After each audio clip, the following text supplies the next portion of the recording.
Irmãos, como bem disse o nosso pastor, nós estamos sendo agraciados com a presença do doutor presbítero Roberto Ayume. Aqueles que estão hoje pela primeira vez aqui, ele serve na cidade de Niterói, na Igreja Presbiteriana Betânia.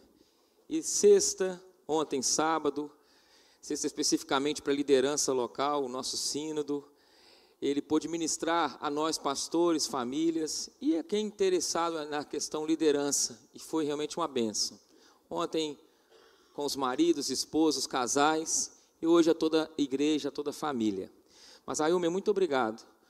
Eu sei quanto é custoso chegar até aqui, a logística, e faço ideia da agenda concorrida que você tem.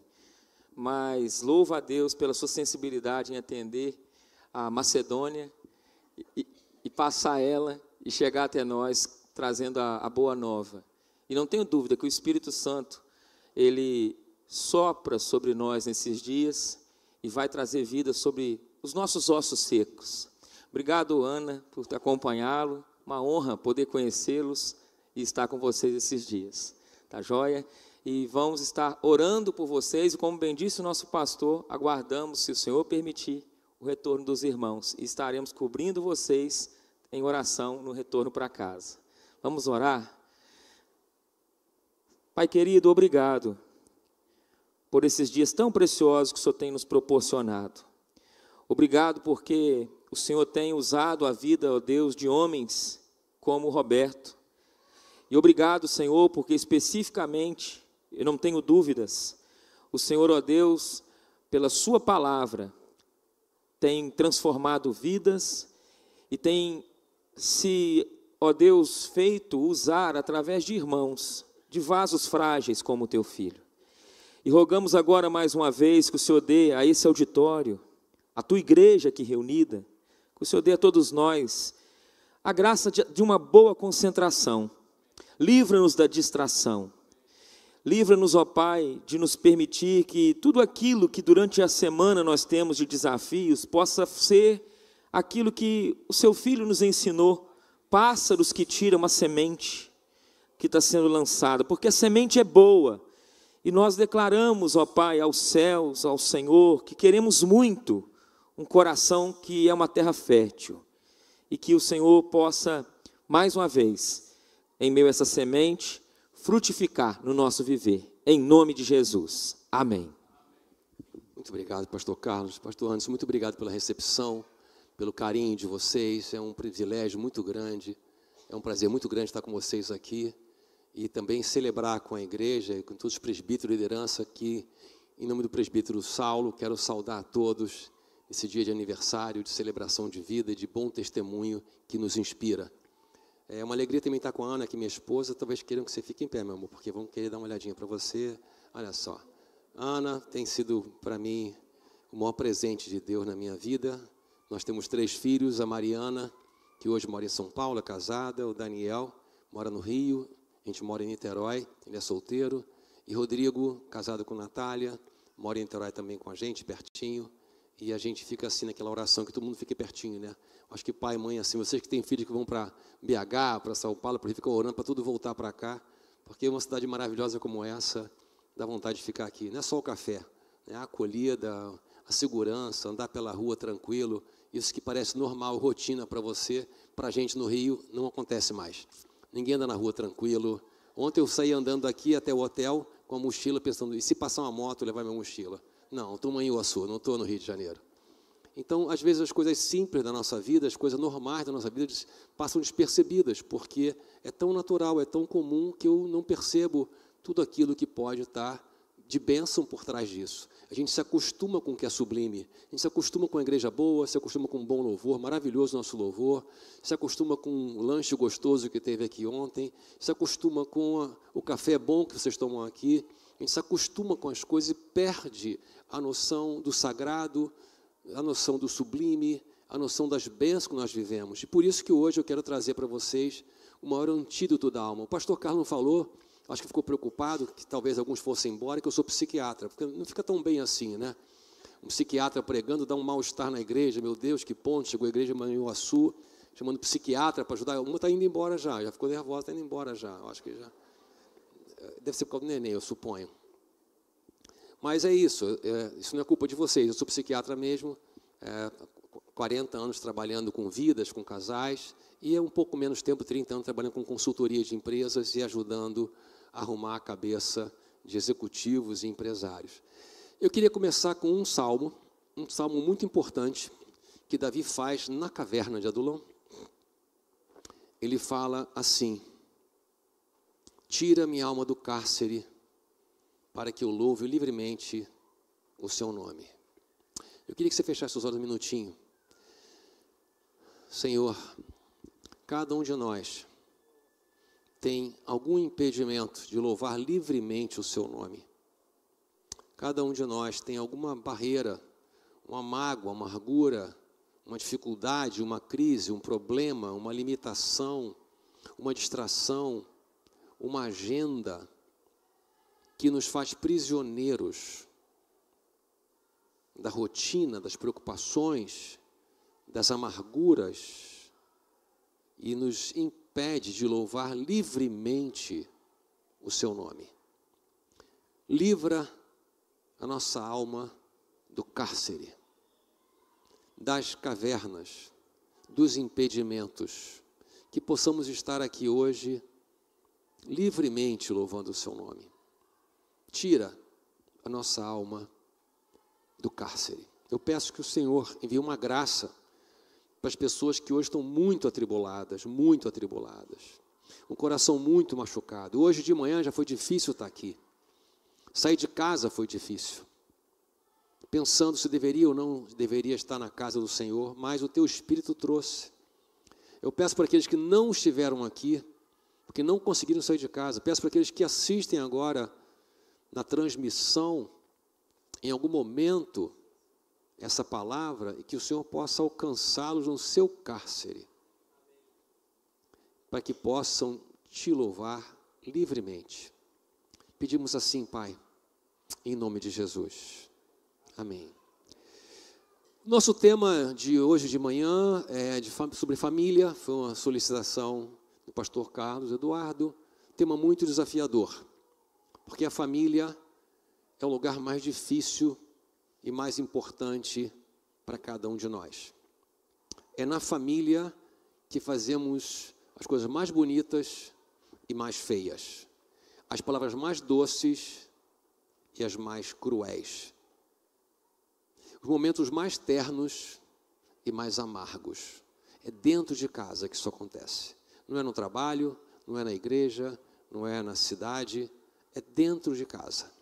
E a nossa casa, então, busca referências, e a igreja tem propostas importantes para a família. Mas é muito bom lembrar que não existe tamanho único para famílias. Não existe uma fórmula, não existe uma regra específica que todas vão seguir e assim serão felizes. Não existe essa garantia, se você seguir esse procedimento, agora as coisas vão funcionar. Por isso eu peço a você que nessa manhã busque do Espírito Santo de Deus uma decisão para a sua vida. Recomendo fortemente que você não entre por aquela porta para assistir um culto, para ouvir uma palestra, para ouvir um cantor. Que você entre ali para prestar culto ao Senhor e sair daqui com uma decisão para a sua vida, firme, para a sua vida. Uma é o bastante. Se a cada domingo tomar uma decisão, você terá 52 decisões ao longo de um ano, e isso muda completamente a sua vida. Mas entrar e sair da mesma maneira, isso não muda nada na sua história. Então, ao entrar na casa do Senhor, entenda, a casa do Senhor é você e Deus. É você cultuando o Deus que te salvou, que te se revelou. E se você não tem essa experiência ainda com Jesus Cristo como seu Senhor e Salvador, hoje vai ser um dia muito bom para chegar nesse lugar. Mas eu quero trazer para você essa visão, que hoje nosso propósito é que você saia daqui com uma decisão firme para a sua vida, decisão que vai ajudar você a subir um degrau na sua jornada de crescimento, no seu propósito com a sua vida, com a sua família, com o seu ministério, com o seu trabalho. Ok? Como eu sou psiquiatra, não sou pastor, eu posso fazer coisas estranhas. Então, eu vou trazer uma coisa estranha, que é o diário do Bob. Bob é um cachorrinho. O diário do Bob é bem assim. Olha o que ele fala no diário dele, se ele fosse escrever um diário. Bom, ele começa às 8 da manhã. Hora da ração, que delícia. 8 da manhã, ração. 9h30, passeio de carro. Adoro isso.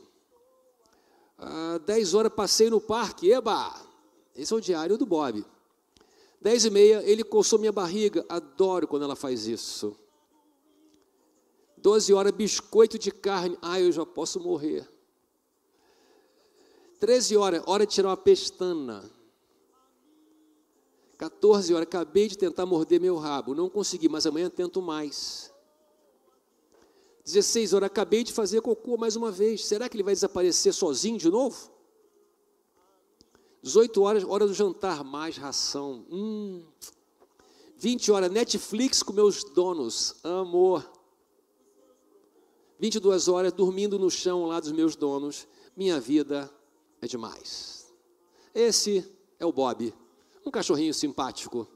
Vamos agora ver o diário do senhor Duque.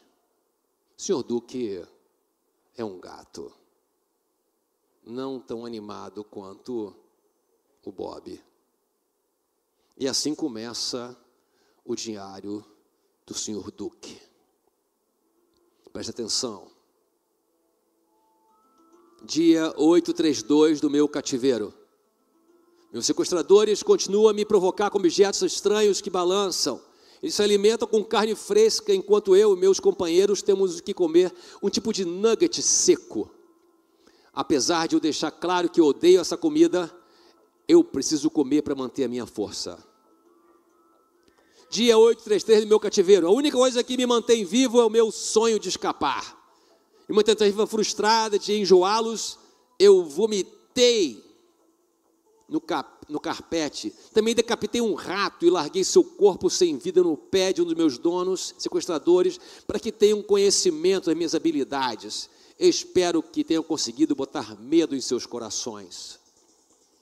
Dia 834, meu cativeiro, eles fizeram algum tipo de reunião hoje. Eu fui mais uma vez colocado na solitária. Durante todo o evento, eu ouvi de relance que o fato de eu estar preso é porque eu posso causar alergia. Preciso aprender o que significa e usar a meu favor.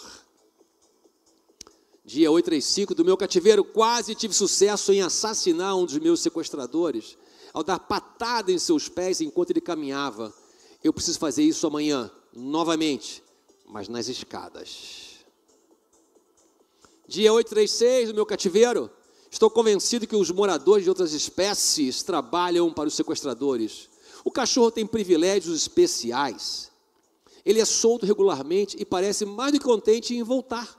Ele, obviamente, é um completo imbecil. O pássaro, com certeza, é um informante. Eu observo que ele se comunica com os sequestradores quase todos os dias. Estou quase certo que ele reporta todos os meus movimentos para eles. Infelizmente, o pássaro tem um posto elevado e fica num tipo de célula elevada, protegida com grades. Então, ele está seguro por enquanto. Aí está pensando, o que isso tem a ver com a gente aqui hoje? E eu te pergunto, qual dos dois diários parece mais com seus pensamentos e comentários no seu dia a dia? Os seus comentários parecem mais com o Bob ou com o senhor Duque?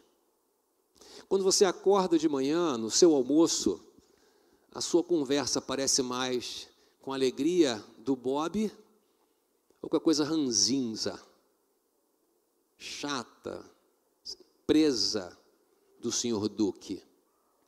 É sobre isso que a gente vai falar hoje. Que lente você está usando para olhar para a sua vida? Qual é a perspectiva que você está colocando no seu dia? Eu garanto para você que essa lente faz da sua vida, dos seus atos, sementes. Claro que você pode plantar o que você quiser, mas vai colher aquilo que plantou. Não se engane de Deus, não se zomba, pois aquilo que a pessoa semear, isso também colherá.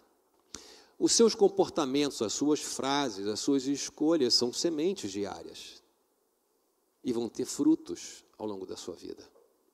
A importância de olhar de que ângulo você está vendo a perspectiva da sua vida, seja a perspectiva do Bob ou do Sr. Duque, embora pareça uma brincadeira, é fundamental para você discernir o que você está semeando na sua vida e não ficar surpreso ou surpresa com aquilo que você colhe. Você vai colher exatamente o que você semear. Aqui ontem com os casais, eu trouxe uma frase linda ou muito dura, não sei, depende do casamento, que é: os casais se merecem. Quem está apaixonado fala: doutor, não mereço não. Quem está brigado, ninguém merece. Mas você vai ter o que você plantar. Você não é uma vítima de uma pessoa, de uma família, de uma cidade, de um trabalho. Você não é uma vítima.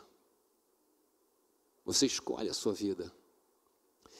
Eu quero trazer uma história que você conhece bem, com uma perspectiva que talvez você não conheça tão bem assim. Então, por favor, abra sua Bíblia em Lucas capítulo 17, que é o nosso tema de hoje. Aqui foi só a introdução. 17, versículo 11. Eu coloco na tela para te ajudar. De caminho para Jerusalém, Jesus passava pelo meio de Samaria e da Galileia. Toda vez que aparecer a palavra Samaria na Bíblia, preste atenção. Samaria não é uma cidade qualquer na Bíblia. É uma cidade muito difícil para os judeus. Então o caminho reto seria Jerusalém. Seguindo reto eu chego em Samaria. Eu chego na Galileia. Mas os judeus faziam isso. Eles davam uma volta por fora de Samaria para não pisar naquele solo contaminado. Mas por que contaminado? Porque existia um grande conflito de 720 anos entre samaritanos e judeus. Quando dividiu o Reino Norte e o Reino Sul, onde Roboão ficou com o Reino Sul e todo mundo ficou no Reino Norte, a capital era Samaria. E as guerras sucederam entre samaritanos e judeus. Quando veio o cativeiro assírio, um monte de samaritano foi levado para a Síria, e um monte de assírio foi colocado em Samaria, e os casamentos aconteceram como era proibido na lei de Moisés.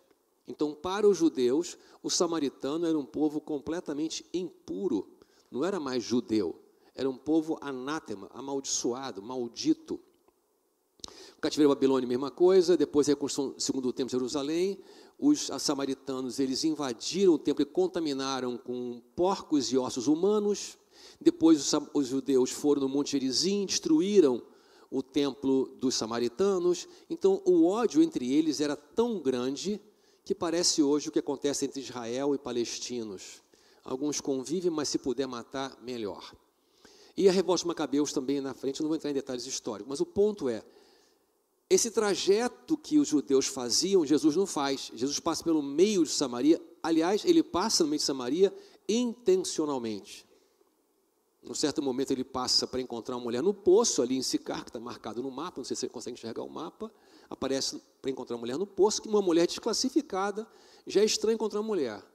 Uma mulher desclassificada no meio-dia, mais estranho ainda, mas ele passa intencionalmente, e agora ele está indo para Samaria, e ele vai encontrar aqui, a pergunta que ficou para mim foi essa: quantas vezes nós, cristãos, desviamos a rota, o caminho, para evitar pessoas que a gente não gosta?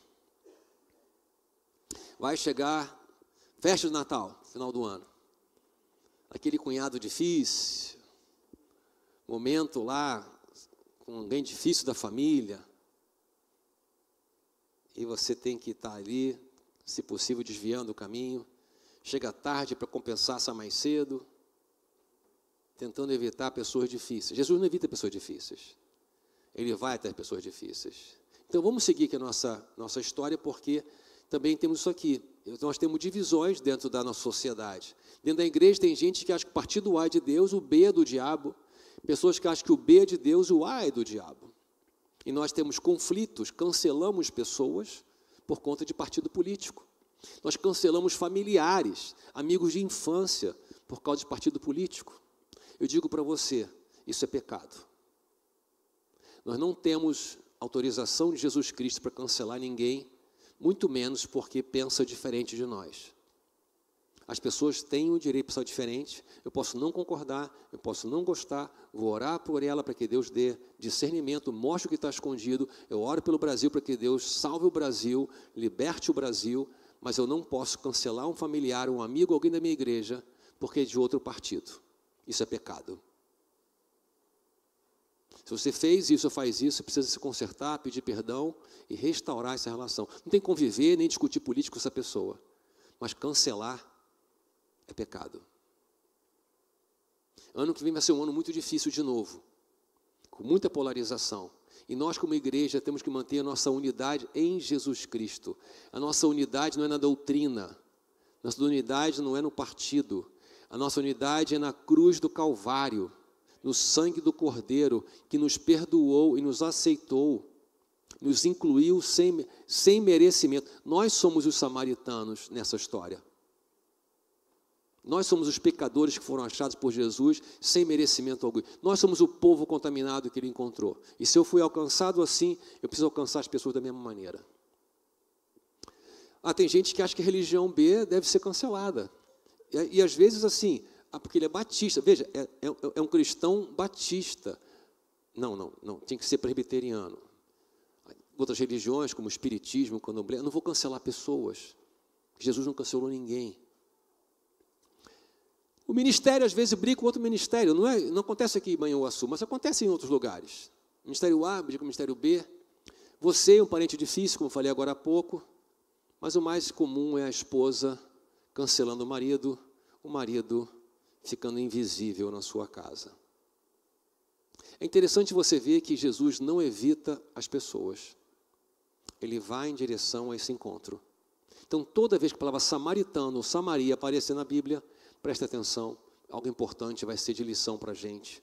Porque é uma intencionalidade de Jesus falar, você não pode cancelar pessoas. Porque eu não cancelei você. Você merecia ser cancelado. O teu pecado cancela você diante de Deus. Mas eu vim para descancelar você. Reintegrar, enxertar você de novo na videira, para que a sua vida dê fruto. Não tem a ver com o teu mérito. Então, meça as pessoas com a régua e misericórdia que Jesus mediu você, e não com a sua régua, que é cruel.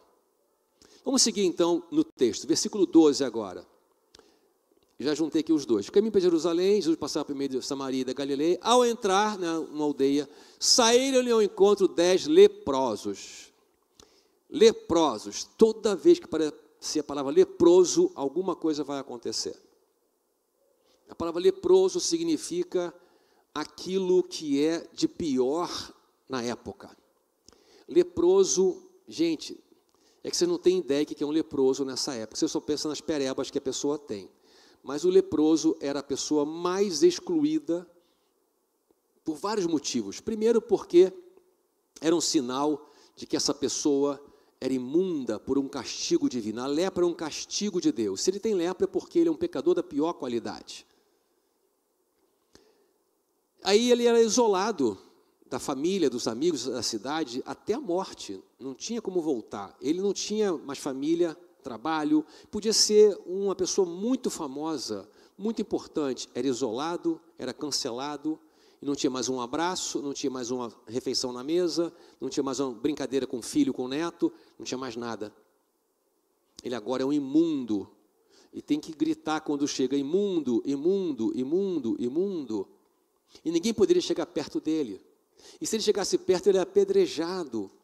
Imagina isso, você tem que apedrejar um parente, porque a lei dizia assim, se o seu parente está chegando, você tem que apedrejar ele.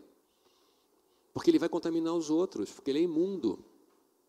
Então, essa condenação, que vai até a morte, não começa com muitas feridas, começa com uma mancha na pele. Então tem uma mancha na pele, mas tem uma pessoa que tem 10 anos já sem o nariz, sem essa cartilagem, já sem alguns dedos, já andando, apoiando um outro que já perdeu o dedo do pé, vivendo uma coisa que vai dissolvendo. Então eu chego com uma mancha na pele, só uma manchinha na pele, e vejo o meu futuro naquelas pessoas com trapos imundos, fedendo muito, e falo, eu vou ficar assim. eu devo ter feito algo muito grave para Deus.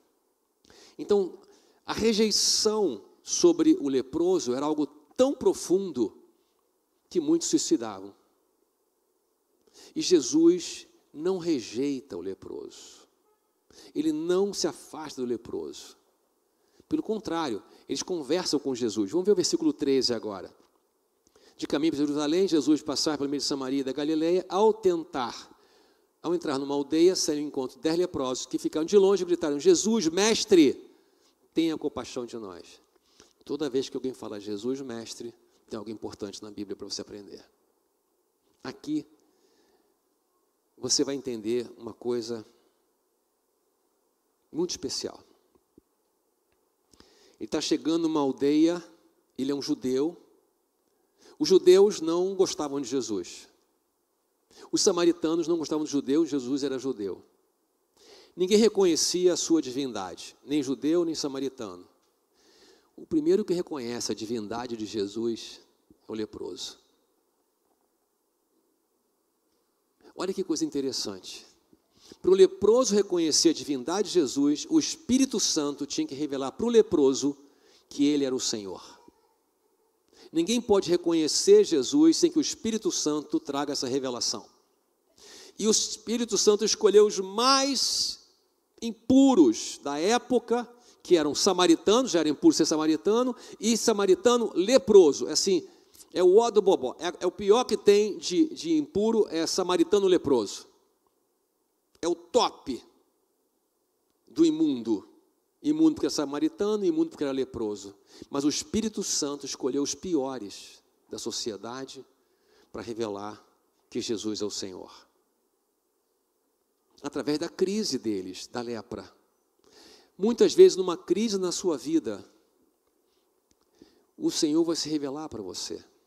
E a primeira coisa que a crise mostra é que eu sou leproso. Eu tenho coisas em mim que são imundas. Eu tenho coisas em mim que são pecados.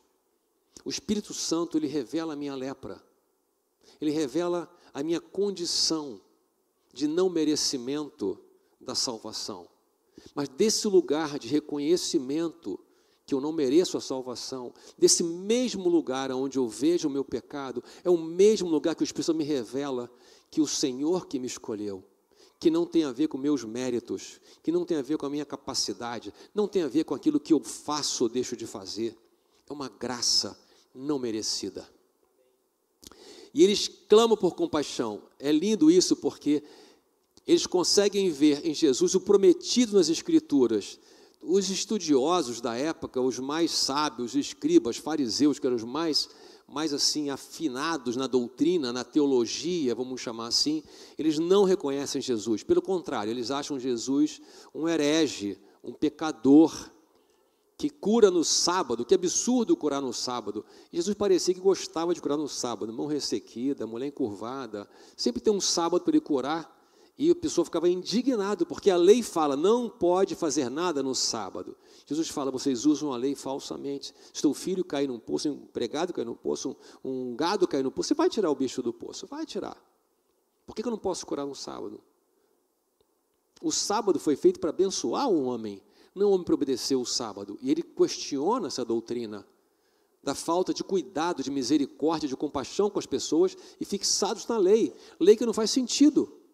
Porque o sábado foi feito para que o homem tivesse descanso. Não havia descanso até então. O sábado sagrado que o Senhor estabelece com Moisés é para o homem ter descanso. Não é para que esse sábado gerasse apedrejamento. Mas muitas vezes a gente faz assim. A gente pega uma fração da lei e condena pessoas porque ela não cumpriu a fração da lei. E apedrejamos. Olha que coisa linda aqui no versículo 14 do capítulo 17. Ao vê-los, Jesus disse, vão e apresentem-se aos sacerdotes. Aconteceu o quê? Indo, eles foram purificados. Eu achei isso aqui maravilhoso. Eu achei isso aqui uma coisa assim, exponencial. Jesus fala, vão. O que aconteceu com os 10? Eles foram. O que Jesus fez para eles? Nada. Ele não fez uma barrinho, ele não fez uma oração forte, ele não fez nenhum tipo de palavra de sejam curados agora, nada. Ele falou, vão e apresentem-se ao sacerdote. Então eles saem da conversa com Jesus do mesmo jeito que eles chegaram, leprosos. Está claro, gente? Mas porque eles obedeceram a Jesus.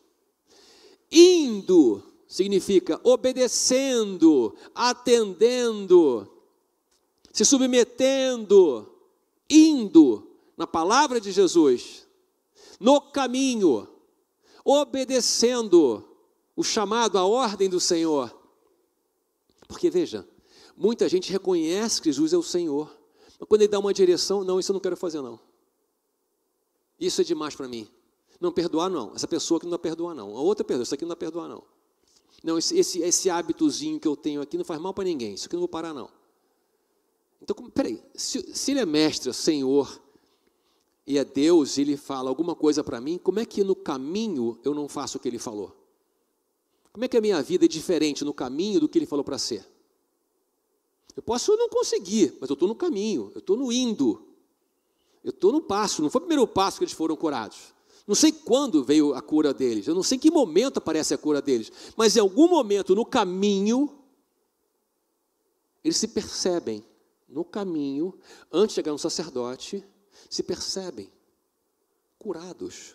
Talvez a marcha difícil, um apoiando o outro, começa a andar direito, talvez a mão que estava machucada, talvez o nariz do outro, talvez eu não veja em mim a cura, eu veja no outro a cura. Ué, aí eu tiro as faixas, estou enfaixado, e a pele está saudável. É interessante porque quando eles estão indo para a cidade, eles estão indo para a morte. Se um leproso chega na cidade, vai ser apedrejado. Certo, pastor?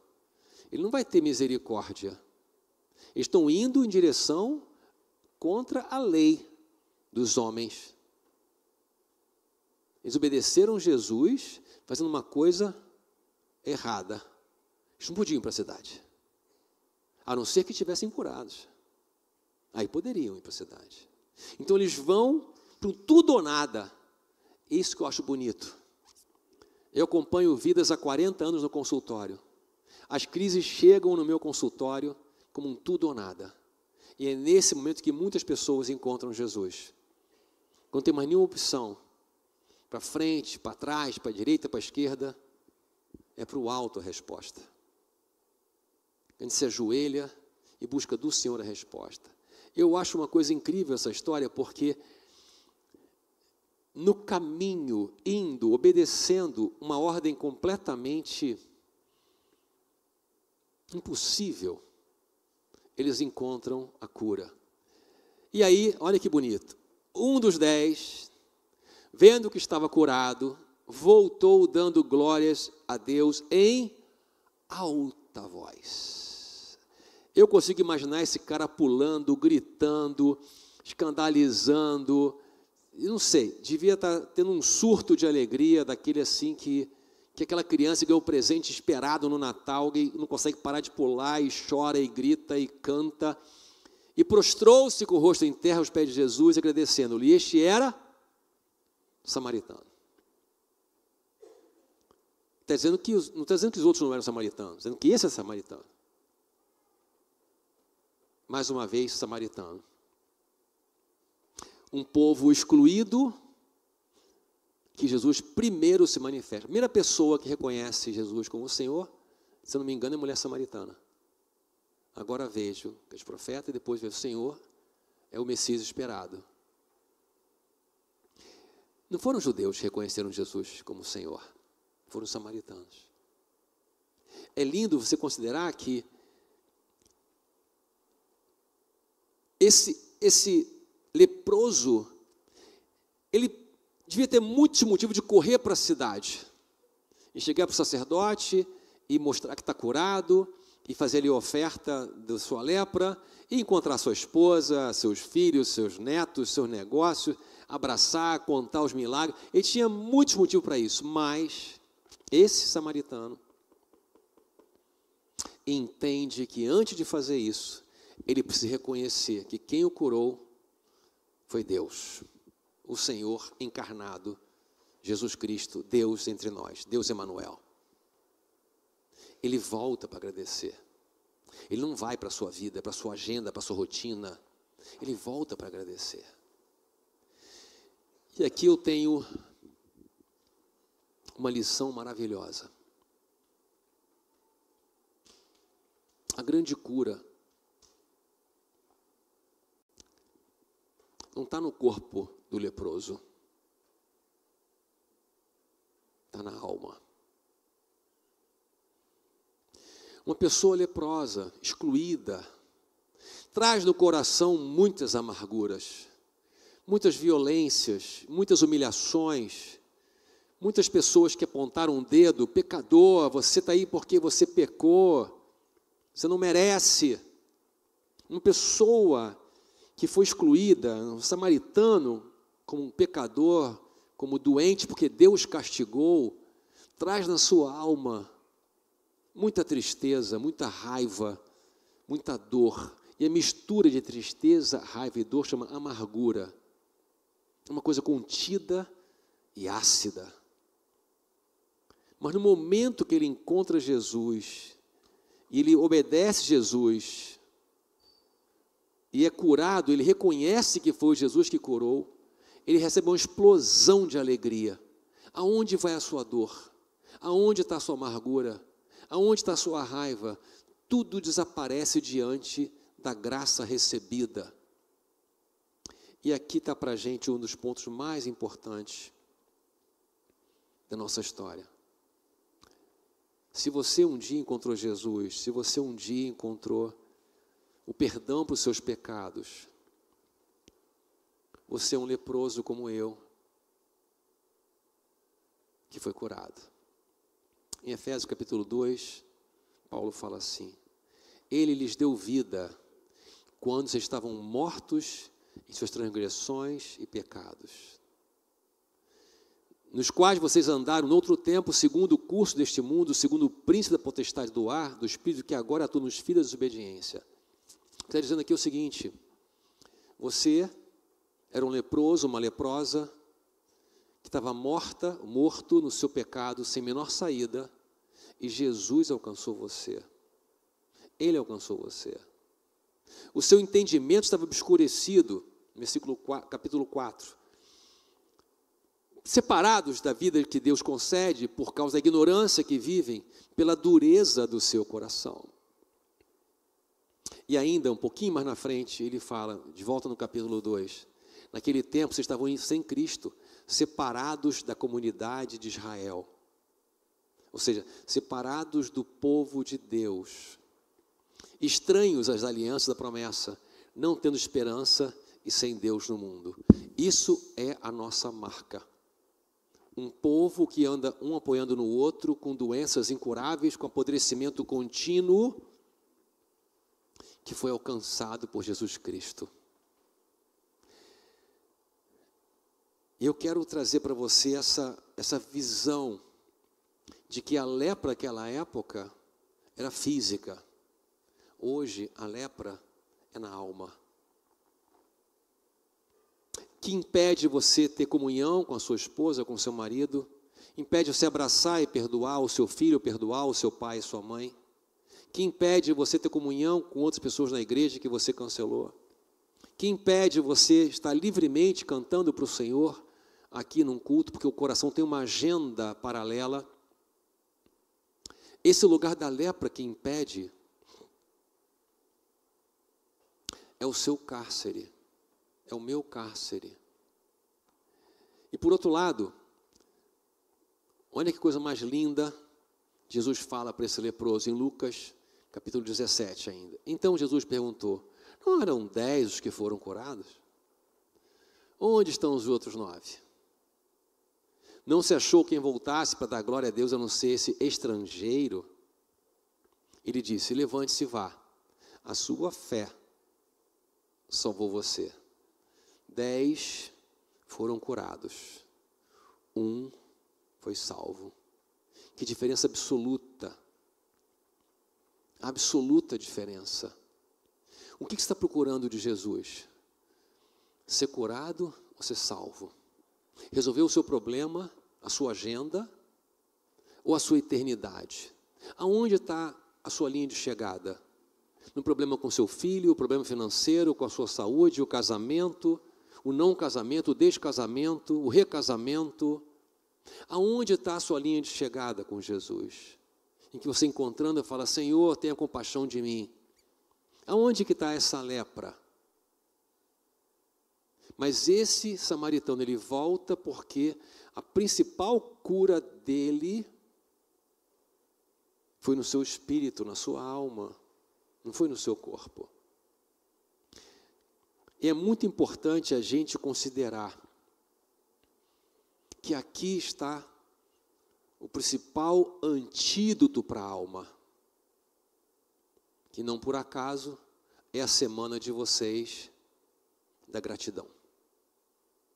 A gratidão é uma marca do Espírito Santo que revela para você quantas bênçãos o Senhor tem dado, mesmo nas suas tribulações, mesmo nas suas dores. Em Tessalonicenses você vai encontrar isso, Paulo falando, o povo tessalônica, deem graças em todas.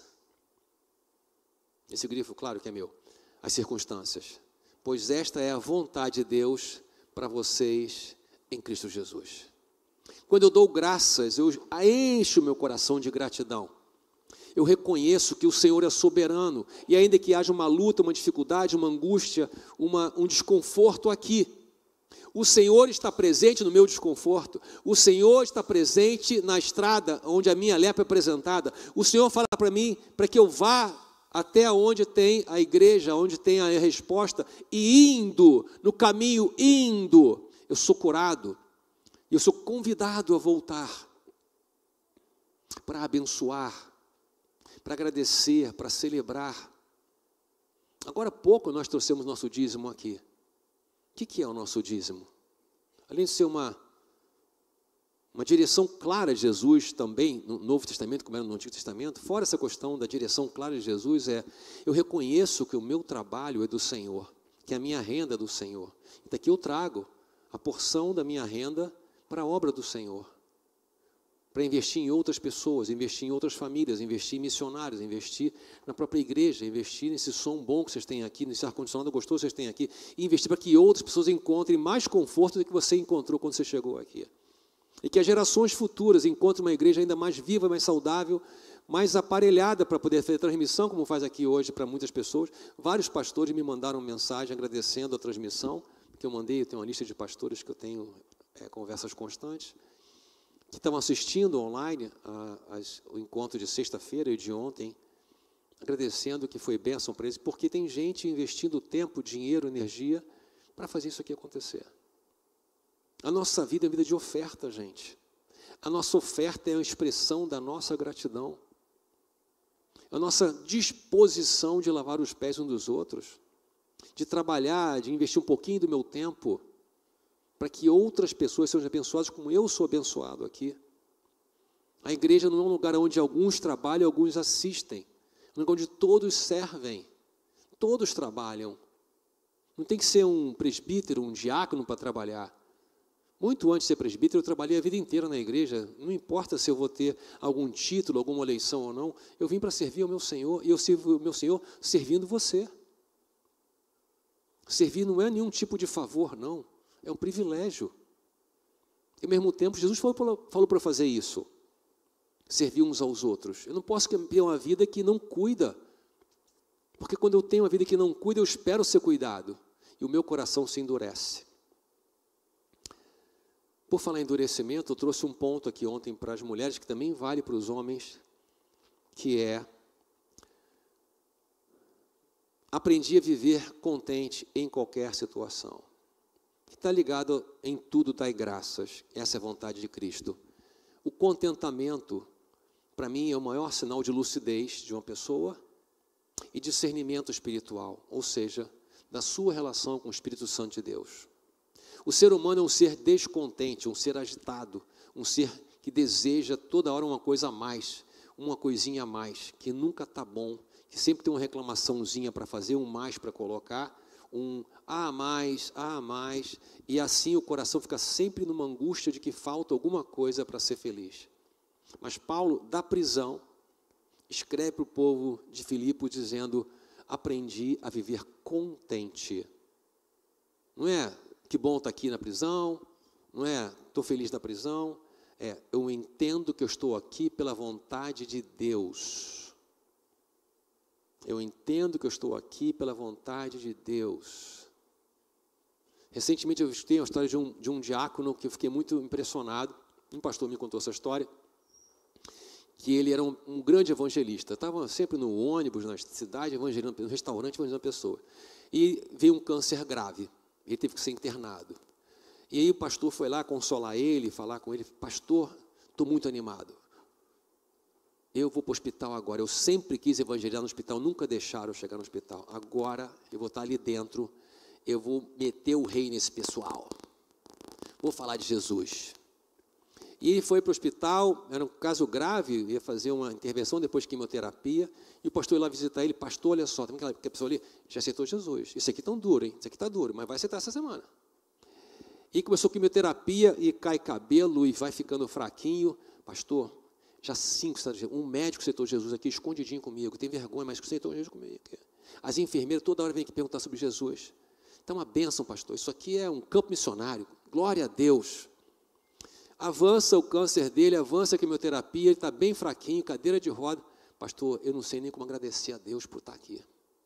Que bênção, tanta gente aceitou Jesus. Passou o tempo, ele teve alta do hospital para morrer em casa e não morreu. Foi curado. Viveu muitos anos depois ainda. Mas a vida dele era testemunhar cada minuto do poder de Jesus Cristo. Esse diácono me inspirou, porque ele tinha clareza de que tudo acontece para o bem dele, que ama a Deus e foi chamado segundo o seu propósito.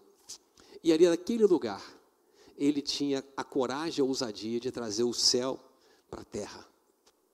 A sua crise é uma oportunidade maravilhosa de ser instrumento de Deus, porque muitas vezes a crise é uma correção de rumo, de rota. Deus me corrige com o mesmo amor com que Ele me coroa. A correção de Deus não deve ser motivo de preocupação.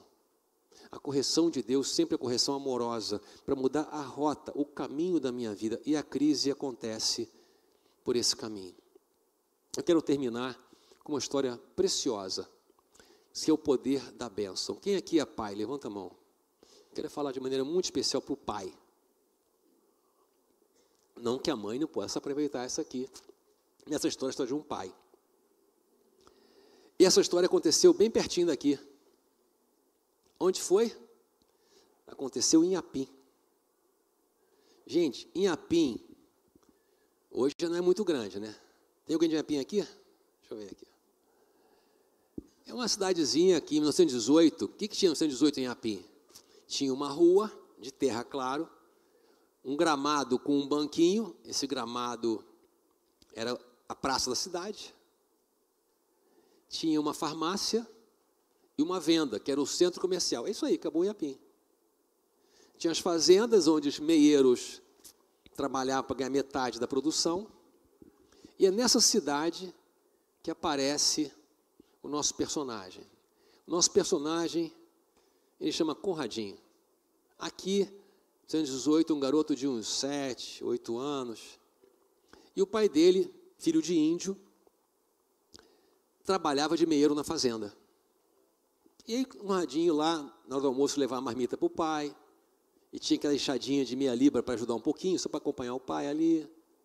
E trabalho no campo, que é trabalho duro, né, gente? A lavoura é uma coisa pesada, é uma coisa difícil. E Conradinho está lá com seu pai, porque a mãe de Conradinho morreu no parto de um irmão mais novo de Conradinho. O pai casou de novo, com uma mulher que era bem dura, tinha filhos com ela, e tratava Conradinho como se fosse de segunda categoria. Mas o pai não. O pai era uma pessoa muito silenciosa, de poucas palavras, mas o pai do Conradinho era um homem correto. E gostava do Conradinho. Ele lembrava a mãe que tinha falecido. Mas em 1918 aparece aqui, em toda a região, aqui no Brasil, no mundo, uma coisa muito mais complicada que vocês possam imaginar. A vida no campo, ela precisa de alguma estabilidade. Eu tenho que ter saúde para trabalhar. Não tem hospital aqui, no 1918. Não tem nenhum posto de saúde. Não era nem cidade, era uma rua em Apim. Era um distrito de Ipatinga. Se tanto distrito. Mas pelas fazendas. Nessa época, muito gado e leite. E um pouquinho de lavoura. Em 1918 aparece para a gente aqui a grande epidemia. A gripe espanhola. A gripe espanhola não começou na Espanha. É que um navio que chegou no Brasil, chamava Espanhola, trouxe da Europa esse vírus que apareceu na Primeira Guerra Mundial. E essa gripe espanhola foi tão devastadora que no mundo que tinha 1 bilhão de habitantes, 50 milhões morreram da gripe espanhola. No mundo de hoje, com 8 bilhões de habitantes, menos de 1 milhão morreu. Ou seja, se fosse no tempo de hoje, 4 milhões de pessoas teriam morrido. Nessa época, 40 milhões de pessoas teriam morrido. Nessa época, então, o que acontecia? A pessoa começava com uma tosse, que nem a Covid. A Covid é uma gripe espanhola. Uma tosse, um mal-estar, uma falta de ar. Não conseguia mais, não tinha CTI, não tinha respirador, não tinha nada. A pessoa morria. Conradinho pegou, chama maldita, e curou rápido, porque acontece também às vezes, né? A pessoa pega e não morre, fica vacinada com aquela doença. Conradinho pegou, não morreu, mas o pai dele já não conseguia mais ir para o campo, não conseguia mais andar. E Conradinho, pensando em ajudar o seu pai, ele fazia bala de puxa-puxa de cana, de melado, para vender na cidade, para ganhar um dinheirinho. Ninguém queria comprar bala, mas é bonito você ver que até hoje, no interior, as pessoas são solidárias. Nas grandes cidades não. Sai para lá, garoto. Lá, conheci pelo nome, conheci o pai. E com pessoas compravam uma balinha de puxa-puxa para ajudar o Conradinho, porque sabia que isso aí ia ser o fubá na mesa dele.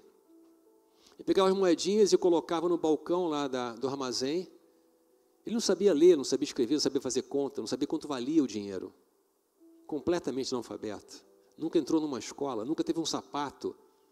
Tinha farrapo de roupa, não tinha uma roupa. Botava no balcão e o dono do armazém, sabendo que seu pai passava fome, dava um fubá, uma costelinha salgada para dar um gosto. O Conradinho chegava em casa com aquela trouxinha de comida. E aí o pai fala: meu filho, vem cá. Deus te abençoe. E Conradinho, vendo seu pai morrendo aos poucos, todo dia passava um carro de boi, carregando corpos para a vala comum. No final da tarde, aquele barulhinho de carro de boi, era o barulho da morte. Um dia Conradinho chegou em casa com as moedinhas em casa, na mão, falou assim: pai, hoje é meu aniversário. Eu queria comprar uma camisa listrada. Ele achava que aquele dinheirinho dava para comprar uma camisa listrada. Uma camisa. E aí o pai: vem cá, meu filho. O pai sentou na cama com muito esforço, colocou a mão na cabeça dele e falou: você vai ser um doutor. Você vai ser um doutor. E vai se casar com a mulher mais bonita das Minas Gerais. Conradinho era feio pra caramba. Ele entendeu que o pai dele não falou sobre comida, não falou sobre camisa, mas se não tivesse aquela farinha, aquele fubá, não ia ter comida. Ele volta na cidade, traz mais um pouquinho de fubá. E pouco tempo depois o pai dele morre. Você sabe disso, né? as mortes na gripe espanhola eram devastadoras, porque não tinha hospital, eram acampamentos assim, que nessa imagem, tendas com corpos que vão morrendo, e depois, como eu falei para você, passa o carro de boi, levando esses corpos para a vala comum. Naquele dia passou o carro de boi para levar o pai do Conradinho. Ele desolado, a madrasta não gostava dele, em pouco tempo teria que sair daquela fazenda porque não tinha mais como trabalhar, outro meieiro viria com a sua família tomar conta. Conradinho, ali isso aqui é o rio, passa ali em Apim, ó. Ele, olhando para aquele rio, pensando quem sabe se jogar, que era um rio um pouco perigoso. Como é que vai ser minha vida? Ele está no Gramado, que é aquela praça. Ele passava o dia ali. E as crianças, conversando com o Conradinho, descobriram, por algum motivo, que o pai falou que ele ia ser doutor. A criança fala essas coisas, né? E um dia tem uma senhora passando, fala, Conradinho, fala para quê? Você vai ser o que quando crescer? Ele, sabendo que ia ser humilhado, ele olha para as montanhas ali, de Inhapim, ele fala, eu vou ser um doutor. Vai casar com quem, Conradinho? Eu vou casar com a mulher mais bonita das Minas Gerais. A mulher que estava passando falou, ô Conradinho, presta atenção, você é preto, você é vesgo, você é feio, você é pobre, não tem pai, não tem mãe, você não tem estudo, você não vai ser nada. Você não vai ser nada. E ele pensava dentro da sua alma, meu pai nunca mentiu para mim. Eu vou ser um doutor, eu vou me casar com a mulher mais bonita das Minas Gerais. Conradinho atravessa essa humilhação, e quando o dono da farmácia, Sebastião Vaz de Melo, vê a situação, chega perto, Conradinho, vem cá, para desfazer a situação, vem cá. Ó, amanhã eu preciso de uma ajuda aqui sua. Você pega o cavalo no pasto, você lava aqui o chão da farmácia, lava os vidrinhos, deixa emborcando, e Conradinho tentando enxugar uma lágrima, outra ali. Sim, senhor, doutor, sim, senhor, doutor. Porque só tinha um farmacêutico na cidade, não tinha médico na cidade. Farmacêutico era o médico da cidade. Marcou com ele 8 horas da manhã. Quando o Sebastião chegou na farmácia às 8 horas, está Conradinho lá, que nem um soldado, aquela barriguinha de verme, aqueles olhinhos vesgo, cavalo escovado, arriado, o chão lavado da farmácia, os vidrinhos já secando. Ué, já fez tudo, Conradinho? Meu pai que me ensinou. Fazer mais do que pediram para ganhar mais do que combinaram. Ó, gostei, hein, Conradinho? Gostei, hein? Faz o seguinte, ó, volta aqui na hora do almoço. Não deu nada para ele. Volta aqui na hora do almoço. Conradinho achou que ele estranho, volta na hora do almoço, pelo menos o almoço eu tenho hoje. E ele chegou no almoço, tinha um pacote em cima da bancada, porque farmácia, lembra como é que é, né? Aquele madeirão assim, atrás um monte de sal, não tinha caixinha de comprimido, não tinha comprimido, era tudo sal que era feito o remédio, que nem homeopatia, tudo feito com sal e aqueles vidros bonitos, aquele bancadão de madeira. Tinha um pacote amarrado com uma fita, aquele barbante duro. Abre aí, Conradinho.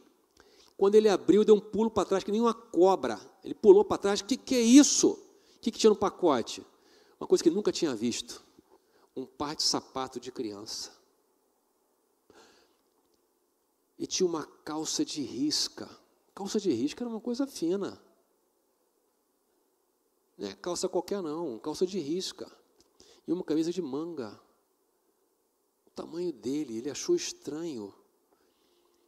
E o Sebastião falou assim, ó, você vai trabalhar comigo aqui, hein? Mas tem que estar arrumado assim. Para trabalhar para mim aqui tem que estar arrumado.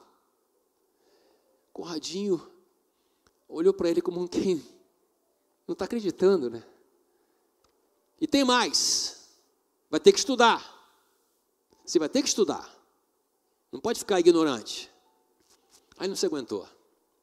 Ele abraçou a perna de Sebastião Vaz de Melo, que era meio alto, ele era meio machinho. Abraçou a perna de Sebastião Vaz de Melo. E ele pensou assim, eu vou ser um doutor. Meu pai nunca mentiu para mim. Eu vou ser um doutor. E de dia ele trabalhava na farmácia, de noite estava com a lamparina, prestava as provas, e foi passando, até que ele foi fazer faculdade de farmácia em Viçosa, amando do Sebastião Vaz de Mello, que já estava idoso, não tinha filhos. Conradinho passou a ser o filho dele, cuidava de tudo a casa dele, da farmácia, cada dia mais esperto. A pessoa gostava do Conradinho, que sabia que ele era filho do meeiro que tinha morrido. E era um abençoado. Conradinho um dia encontra uma prima distante. Rapaz, a prima era jovem. E ele se encanta com a prima. Mas ele achou que ela era muito, muito mocinha ainda. Por quê? A prima tinha os seios grandes. Então ela usava uma faixa para esconder. Ó que coisa. Com vergonha. E ele falou para a mãe da prima, né, a tia-avó dele, ó, tia, eu acho que a Anunciada não está pronta assim para um casamento, ela não está muito madura, vamos dizer assim. Por causa de quem só, Conradinho? Foi lá, tirou a faixa, vem a Anunciada com uma broazinha de milho, um cafezinho, daquele jeito, né, aquele airbag duplo. Aí o Conradinho, está pronta para tudo, tia, hein? O Conradinho apaixonou na Anunciada, que fazia faculdade, coisa muito rara naquela época, de odontologia. Ele esperou acabar a faculdade, casou com a Anunciada, aqui em Iapim. Só que ele era um cara muito influente, as pessoas adoravam o Conradinho.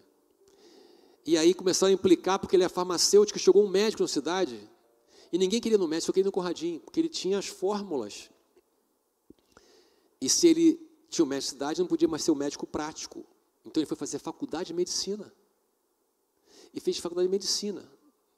E estava trabalhando, e a política da região, sempre quem apoiava, ganhava. E ele só apoiava gente honesta, coisa muito difícil hoje em dia. Encontrar um honesto para apoiar, mas ele encontrava um honesto para apoiar. Antigamente era mais fácil encontrar um honesto para apoiar. Ele apoiava e a pessoa ganhava. O que aconteceu? Tentaram matar Conradinho. Um atentado. Quem se colocou na frente? Anunciada. Viu um jagunço, ela entrou na frente dele, ele escapou, e ele pensou, vamos então para a capital, Rio de Janeiro. E no Rio de Janeiro ele completou sua faculdade de medicina. Tiveram 10 filhos aqui em Minas. Dos 10 filhos, 4 morreram. Era comum isso acontecer, né? Criança morrer com intoxicação, morrer com uma coisa qualquer.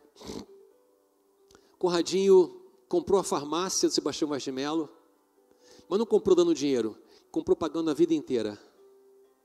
Mesmo quando ele estava no Rio de Janeiro, na cidade de Niterói, ele todo ano ia até em Iapim para dar o dinheiro da farmácia do Sebastião Vaz, que não tinha aposentadoria naquela época. E contar a história, e pedir a bênção dele, e ajudar ele em tudo que precisava. Sebastião Vaz de Mello morreu sob os cuidados de Conradinho.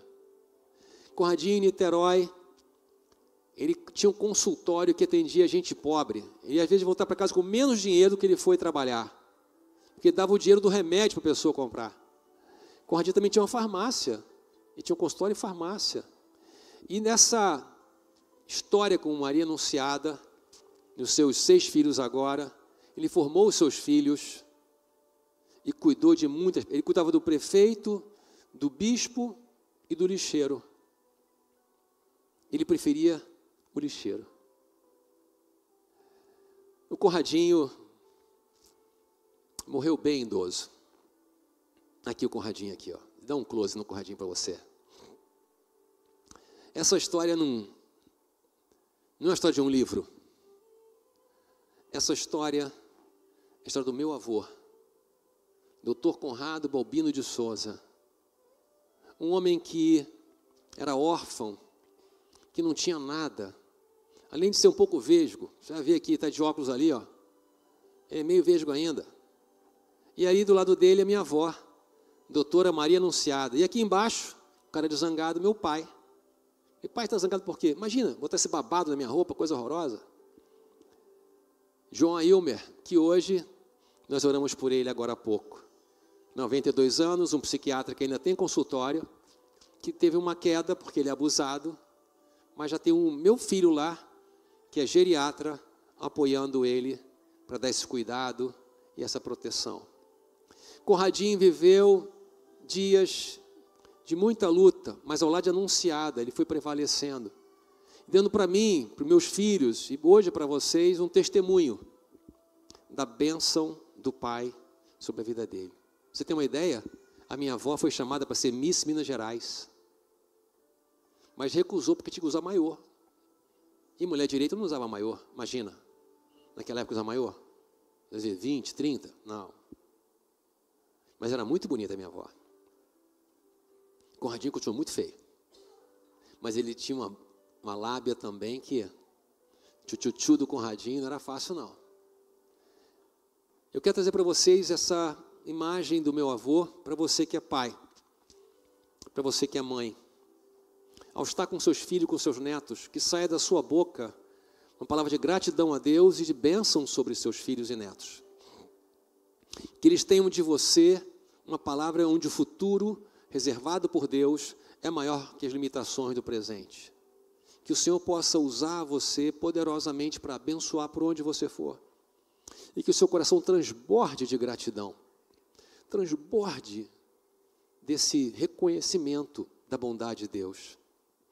Eu trago um poema de Mário Quintana que eu gosto muito. Ele fala assim: essa vida é uma estranha hospedaria, de onde se parte quase sempre às tontas, pois nunca nossas malas estão prontas e a nossa conta nunca está em dia.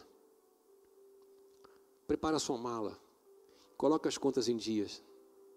O dia do Senhor, o dia do seu encontro vai chegar, que encontre você com as contas em dia e com as malas prontas. Que o Senhor te abençoe poderosamente e encha o teu coração de graça, de bondade. Que a cidade de Manhuaçu seja abençoada por essa igreja, que essa região seja abençoada, que esse rio volte a ser limpo um dia com a bênção do Senhor, com a oração e a ação da igreja, que a cidade tenha sempre bons líderes, como tem tido aqui, pessoas que fazem parte também dessa comunidade, que o Senhor use vocês para abençoar essa região, porque mais do que o café e a maravilha desse café aqui, tem um bom perfume do Senhor abençoando vocês. Muito obrigado pelo convite, que Deus abençoe vocês.